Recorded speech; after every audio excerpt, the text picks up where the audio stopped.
The Punjab protection of ownership of immovable property ordinance 2025 ایک جدید قانون جسے حکومت پنجاب نے 2025 میں نافذ کیا۔ یہ قانون دراصل زمینوں اور جائیدادوں کے ناجائز قبضوں، لینڈ مافیا اور غیر قانونی تعمیرات کے خلاف ایک مضبوط قانونی ڈھال ہے۔ اب نہ کوئی ناجائز قبضہ، نہ دھونس، نہ دھمکی، کیونکہ اب قانون خود کہتا ہے ownership belongs only to the rightful owner. یہ آرڈیننس عام شہری کو وہ تحفظ، طاقت اور آواز دیتا ہے جو ماضی میں صرف با اثر طبقے کے پاس تھی۔ اس آرڈیننس کے ٹائٹل سے آغاز کریں تو اس آرڈیننس کا نام the Punjab protection of ownership of immovable property ordinance 2025 رکھا گیا ہے، اور یہ پورے صوبہ پنجاب میں نافذ العمل ہے اور فوراً لاگو ہو گیا ہے۔ And it also override any other inconsistent law, یعنی اگر کسی دوسرے قانون میں کوئی تضاد ہو تو یہ قانون اس قانون پر فوقیت رکھتا ہے۔ اس کا مطلب ہے کہ جائیداد سے متعلق تمام تنازعات اب اسی قانون کے مطابق طے ہوں گے۔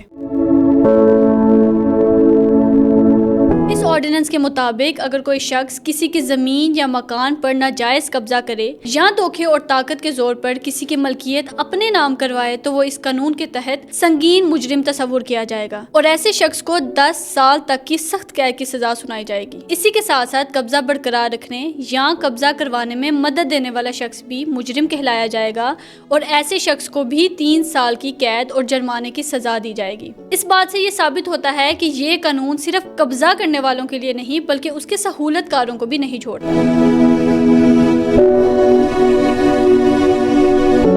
اب دیکھتے ہیں کہ وہ شخص جس کی پراپرٹی پر ناجائز قبضہ ہو گیا ہے وہ اس آرڈیننس کے ذریعے کیسے اپنی ملکیت واپس حاصل کر سکتا ہے۔ اس آرڈیننس کے سیکشن 7 کے سب سیکشن 1 کے مطابق اگر کسی کی اموویبل پراپرٹی یعنی ایسی جائیداد جو منتقل نہیں کی جا سکتی جیسے زمین یا مکان، اس کے حوالے سے کوئی آفینس ہوتا ہے تو اس کے خلاف کمپلین فائل کی جا سکتی ہے۔ یہ کمپلین فائل کر سکتا ہے پراپرٹی کا مالک یا ٹائٹل ہولڈر جس کے نام پر پراپرٹی رجسٹر ہے، اور یہ کمپلین ڈپٹی کمشنر کے پاس دی جاتی ہے جس ڈسٹرکٹ میں وہ پراپرٹی موجود ہو۔ سیکشن 7 کے سب سیکشن 2 کے مطابق کمپلین میں پراپرٹی کی تمام ڈیٹیلز، لافل ٹائٹل کا ایویڈنس اور اوفینڈر یعنی جرم کرنے والے شخص کے پرٹیکولرز لازمی شامل ہوں گے۔ اس آرڈیننس کے سیکشن 8 کے مطابق جو کمپلینٹ سیکشن 7 کے ذریعے ریسیو ہوتی ہے اسے ڈسپیوٹ ریزولوشن کمیٹی کے حوالے کیا جاتا ہے، جو کہ ہر ضلع میں قائم کی جائے گی۔ یہ committee deputy commissioner, D P O اور دیگر سینئر آفیسرز پر مشتمل ہوگی۔ اب اس کمپلین کی درخواست کو 90 دن کے اندر نپٹانا لازمی قرار دیا گیا ہے تاکہ انصاف میں تاخیر نہ ہو، اور یہ کمیٹی عوام کو فوری ریلیف فراہم کرنے کا ایک مؤثر ذریعہ بنے گی۔ لیکن اگر کوئی شخص ڈسپیوٹ ریزولوشن کمیٹی کے فیصلے سے مطمئن نہ ہو تو وہ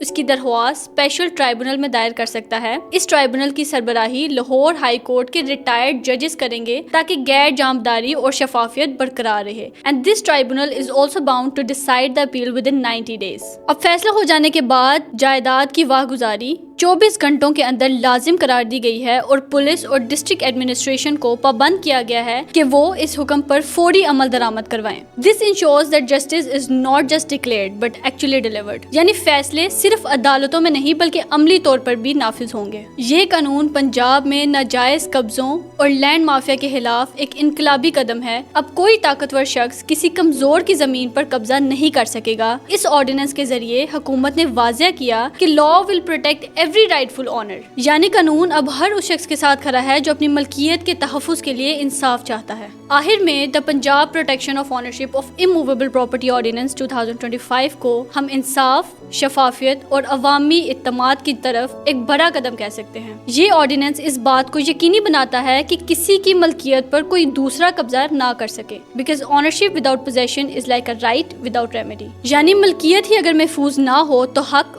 بے معنی ہو جاتا ہے۔ لہٰذا یہ آرڈیننس پنجاب کی عوام کے لیے انصاف کے تحفظ کی ایک نئی امید لے کر آیا ہے، اور یہ ثابت کرتا ہے کہ اب جس کی ملکیت اس کا قبضہ۔